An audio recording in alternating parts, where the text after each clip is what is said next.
I can't figure out if Bill Clinton is vegan, plant-based diet, or paleo. I guess you could mix them both, but he had that triple, was it quadruple bypass back in the day? Was it 2004? Yeah, 2004, see?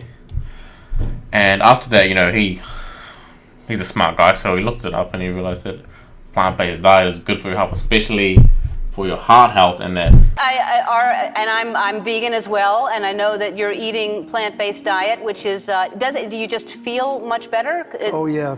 People like Dr. Dean Ornish, Dr.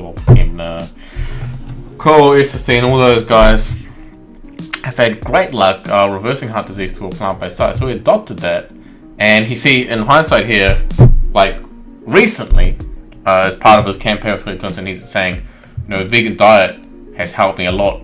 Maybe I might not be around if I hadn't became vegan. In other words, eating the plant-based diet, because he's not technically vegan.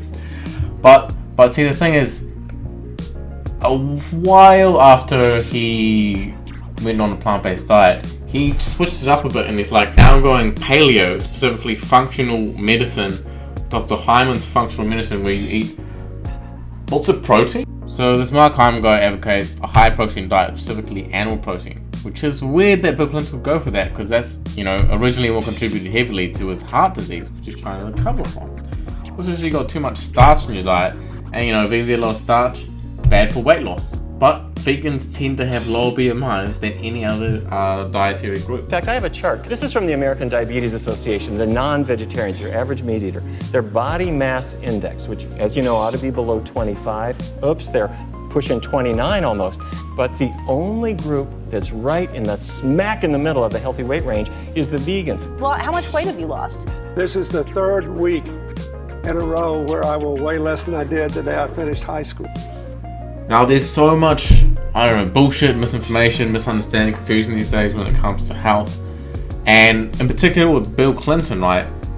It is demonstratable, that a plant-based diet is the only diet medically, clinically, scientifically proven through studies possible to reverse heart disease, the condition that he has, or had. Anyway, I hope he's still going strong on the plant-based diet.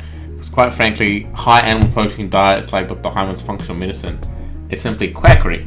Now, even if Bill Clinton was like full Nazi vegan, I understand why he wouldn't want to be an activist, because politically, his wife Hillary Clinton is not a good look for a mainstream politician to be saying stuff like that. It doesn't really mesh well with, redneck America. And I have both read the literature, visited with Dean Ornish, visited with Dr. Esselstyn, the Cleveland Clinic, and others, and I've seen plaque regress by limiting fats to less than 10%, which is the Okinawan diet. Okinawan diet, the longest lived people in the world have 9% of their diet from fat. Their diet is 65% sweet potato. It's 20% white rice. It's very low, it's less than 4% animal fat and less than 10% protein.